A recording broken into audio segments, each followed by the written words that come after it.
Bonjour, c'est Matrix. Désolé, je suis un petit peu en retard. Le temps du jingle et ça tourne.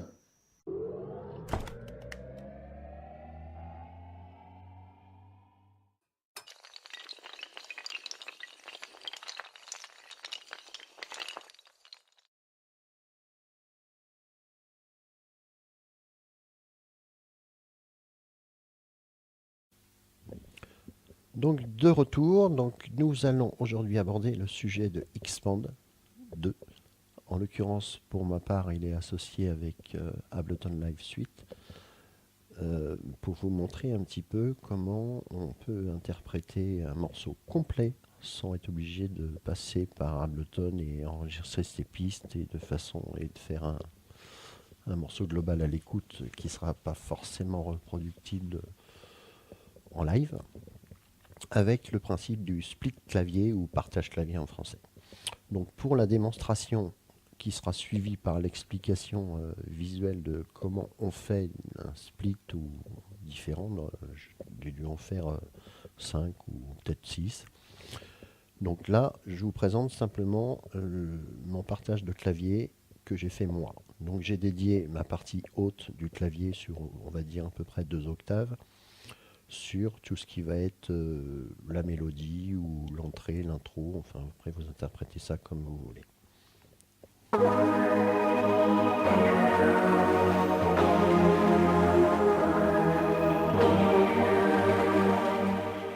Sur ma partie plus centrale, j'ai dédié, on va dire, un octave sur tout ce qui est accord. Donc, dans un cas de figure général, que ça soit sur ma main droite ou sur les accords, j'utilise des multisons. Donc, pour la partie accord, nous allons avoir des loops disponibles sur X32 ou modifiables en passant par l'option arpège de façon à faire tourner en boucle un frappé d'accord. Donc ça après c'est encore un autre tuto éventuel.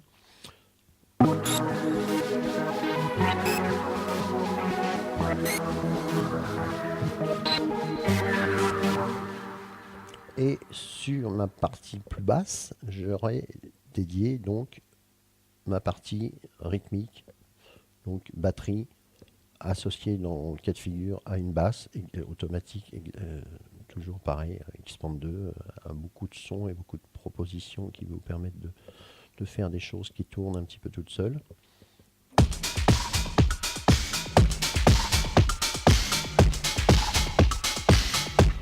Et accessoirement, j'ai utilisé les 2 touches les plus basses de mon clavier. Bon, c'est 61 notes, donc après, bon, la méthode sera la même pour les claviers plus grands ou plus petits.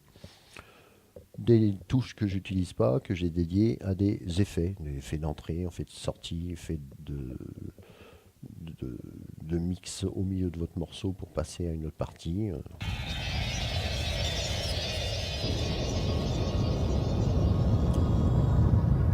Donc voilà, donc au final, ça donne quoi si on interprète l'ensemble?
Donc là, on a vu que du coup, on pouvait jouer un morceau total avec des splits différents, une association de sons différente et de jouer un morceau complet sans être obligé d'enregistrer des pistes différentes sur Ableton où je rentre ma version piano par exemple. Après, pendant que ma version piano tourne, je vais associer une basse, une batterie ou autre effet. Et si vous faites des morceaux qui sont super linéaires, tout va se passer très bien. Mais si vous faites un léger décrochage, votre morceau sera quasiment impossible à reproduire parce que vous ne saurez pas plus à quel moment il va falloir exactement commencer la version piano, si c'est celle que vous avez dédiée à jouer tout seul, pour que tous vos effets enregistrés vont arriver. Bon, je vous parle d'Ableton, mais il y a d'autres solutions comme Pro Tools ou Cubase qui ont à peu près les mêmes fonctionnalités. Moi, je préfère un morceau qui peut se jouer en live total. C'est un plaisir personnel de dire que voilà, on arrive et on fait tout soi-même. Donc c'est vrai que dans certains cas de figure, on va simplifier un petit peu les accords, puisque du coup, étant un terrien normal, j'ai que deux mains, donc forcément ça complique un peu les choses. Mais bon, ça donne quand même, si on associe un frappé comme celui-là, qui est une association de plusieurs loops, d'arpèges automatiques, toujours pareil, disponible sur Ableton, hein, dans votre partie droite, non, Xband 2, pardon. Sur votre partie droite où vous sélectionnez votre son, vous avez un petit onglet, un petit bouton qui s'appelle arpège. Donc vous fait faire générer des loops par rapport au battement, 4 mesures, 8 mesures, 12 mesures. Voilà. Donc ça, c'est tout un autre sujet. Donc dans la deuxième partie de la vidéo, je vais vous montrer comment on crée vraiment le split. On va prendre un exemple sur un split d'un octave et on va voir comment ça se passe pour rester sur cette octave précis. Et autant de splits possible, vous pouvez associer un split sur une touche que vous n'utiliserez pas pour en mettre un effet, un loop de batterie ou n'importe quoi. On se retrouve tout de suite.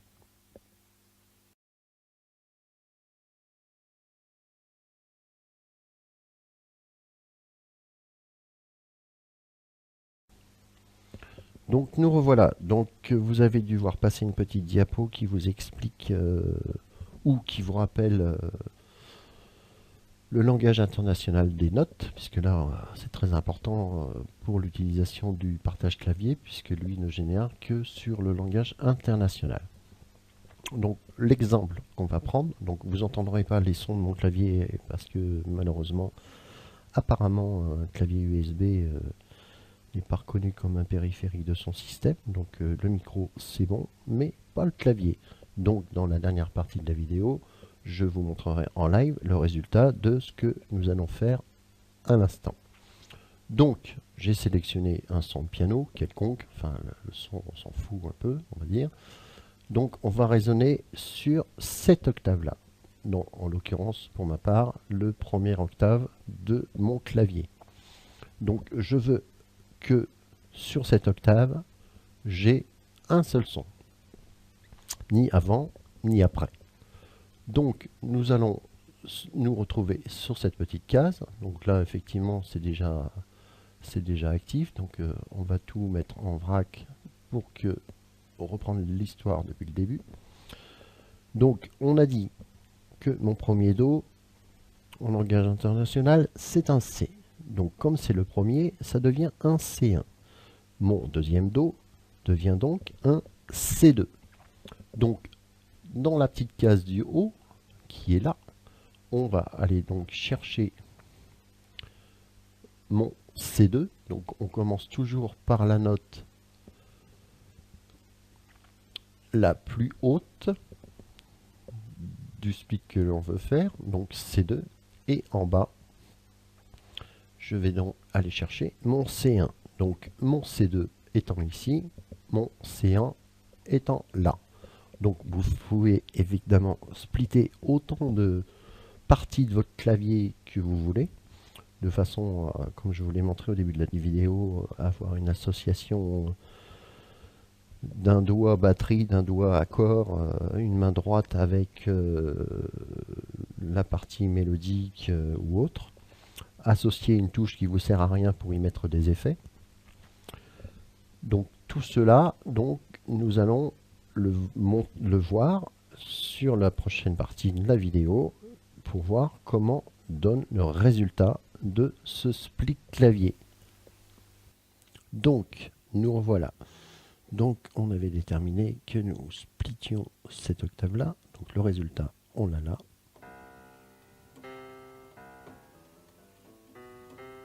Rien après. Bah, rien avant dans mon cas, forcément. Après, c'est le châssis. Par contre, petite particularité. Si vous transposez votre clavier, mes touches sont là, moi, je ne sais pas si vous les voyez à l'écran, où je peux enlever un ton, deux tons, trois tons, ou augmenter d'autant mon clavier pour m'adapter à une voix ou une chanson ou n'importe quoi. Il faudra penser que Xpand, lui, il ne sait pas que vous avez transposé votre clavier.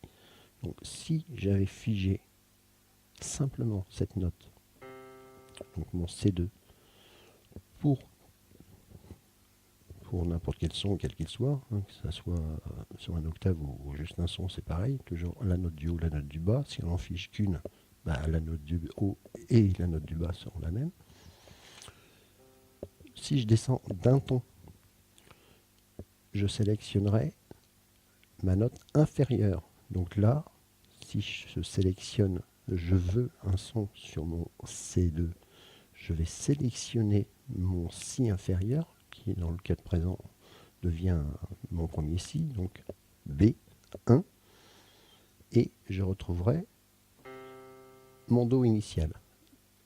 Idem si on monte. Si on monte, on sélectionne toujours la note, non pas le ton, mais la note supérieure. Autant de notes supérieures que de tons qui descendent. On descendra autant de notes, autant de tons au niveau de la transpo direct sur le clavier physique que nous montons, on augmentera d'autant le truc. Donc c'est vrai que c'est un petit calcul mental pas forcément simple à faire. Donc la meilleure méthode, c'est de ne pas utiliser, quand on fait du split avec Xpand 2, la transpo sur le clavier, mais sur Xpand 2 directement, ce qui est beaucoup plus simple. Comme ça, vous avez votre split. Si je veux figer ça, ben je sélectionne ça. Si je veux figer ça à là, je sélectionne ça à là. Et point final. Et ça, je vous le montre tout de suite. A tout de suite. Donc, on revient sur simplement la petite particularité de transposer son clavier pour éviter le calcul mental de savoir monton au-dessus, monton au-dessous. Laissez votre clavier comme il est. Et là, je détune simplement là. Donc si, pour éviter de dire que j'ai besoin d'une note sur un C2 et de dire que bah, du coup il faudrait que je génère la note précédente, donc la note précédente deviendra un Si, donc en l'occurrence par rapport à mon clavier, ce sera le premier C rencontré, sera un B1, pour retrouver effectivement sa note ou son début de split sur mon Do C2. La solution, c'est de splitter le son à ce niveau-là. Donc là, je descends d'un ton, par exemple, et ça ne perturbera pas du tout mon calcul par rapport à là. Bon, une petite astuce, mais bon, c'est vrai que ça évite de se casser la tête à réfléchir à chaque fois, parce que bon, tant que c'est du majeur, c'est bien, mais quand on commence à rentrer dans les dièses et bémol, lequel c'est inférieur, c'est un do dièse mineur, un do dièse majeur, machin, C1 dièse, C2, machin, donc c'est vrai que ça peut effectivement compliquer un petit peu les choses. Mais bon, donc voilà, j'espère que ce tuto vous aura apporté quelque chose, et puis on se retrouvera dans d'autres. À savoir que je mets également en ligne, ou je mettrai un lien dans mes commentaires, du morceau complet que j'ai réalisé avec ce principe de split clavier. Bon, le morceau ne vaut pas les victoires de la musique, hein, loin de là. C'est juste pour montrer techniquement comment on peut réaliser totalement un morceau et voir ce que ça donne avec les effets, la batterie, la rythmique, la main droite et tout ce qui va bien avec. Donc merci, à bientôt j'espère, et puis n'hésitez pas à poster vos commentaires et poser des questions. Je ne suis pas un expert sur Xpand, mais à force du temps j'arrive à découvrir ses subtilités. Merci à tous et à bientôt.